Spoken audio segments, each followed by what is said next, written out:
Welcome back to Orange Hat Reviews, everyone. Hope you're all having a wonderful day. So, the other day I did a review for one of the Robin Williams movies that I saw over the last few days, which was Bicentennial Man. And I also watched Patch Adams, which happens to be one of my favorite Robin Williams movies because it has the humor, but it also has the seriousness, kind of like Bicentennial Man. And I'm reminded again of what we've truly lost from Robin Williams after his death. Now, it is ironic that this movie, or that he participated in this movie as his character checked into a mental hospital because they were suicidal.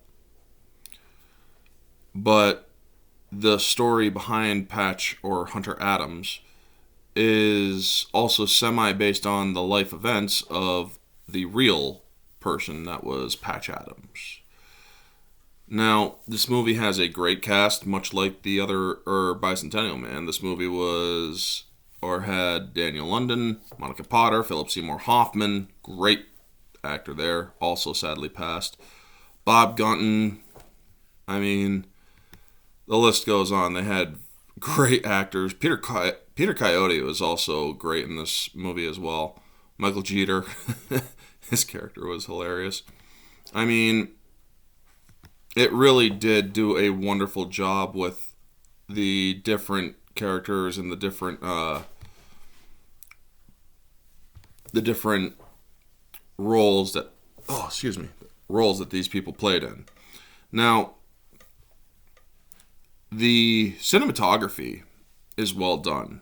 The writing, superb.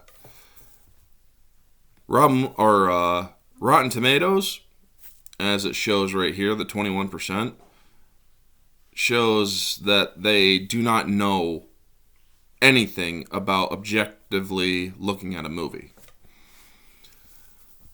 This movie has such a powerful story about a person who helped somebody when he was at the lowest point in his life and found a calling. How he found, he found it in his or latter years, but he still found it. And he wanted to help people.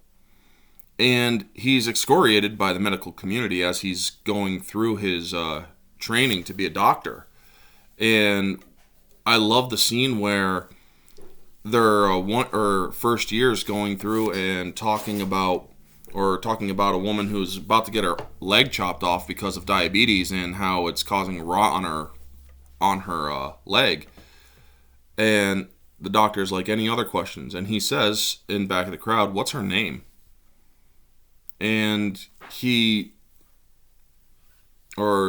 tell her name and he says hi to her. And that immediately puts a smile on her face because she's hearing the doctors talking about chopping her freaking leg off, and that's kind of scaring her.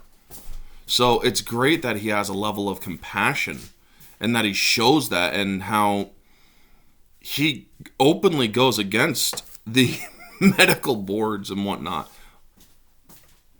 Yet, in his own rebellious way, he's also passing these grades to become a doctor without much effort, it seems. He does study, he does do the work, and he's passing very well, but you don't see him doing the work. And it does come to a head when the medical board comes for him when he tried starting a free clinic, and they they were going to kick him out. So he fought it, and I absolutely love some of the lines. It's like, you treat a disease, you win, you lose. You treat a person, I guarantee you win. And people are constantly taught to look at them with indifference. How are you going to win or treat somebody when you can't even identify with them on any sort of level? Transference is inevitable when it comes to humanity, because this was at a time where they wanted their doctor. You're not their friend. Well, he dared ask the question, why can't you be both? And I love the doctor who was played by Gunton here, or Dean Walcott. He's like, what are you doing in here? When he was getting the kid laughing, or one of the kids laughing and whatnot, and he totally explained how laughter can boost your immune system and immune response. And he explained the biological advantages of being kept in high spirits. There was also the character played by Peter Coyote who was always throwing bedpans at nurses and whatnot, and then he tries going in and he tries doing his little funny charms and whatnot, immediately rebuffed. However, he tries again later in another way, dressed as an angel, because this guy is terminal. He isn't making it out even with treatment. They're staving off the inevitable. But he plays the role so well. He learns through that small failed interaction how best to help this person. And he manages to win the guy over. And at the moment of his death, it's a much easier passing for that man because he learned to lighten up, essentially. He learned to accept what was going to happen. It is a wonderful moment in this film. And a lot of people automatically think, when they think Patch Adams, is the spaghetti noodle, or the pool full of spaghetti noodles, which is also a nice touching moment because this is after a character who he was close to dies in the movie, and yet he gets extremely depressed. And he even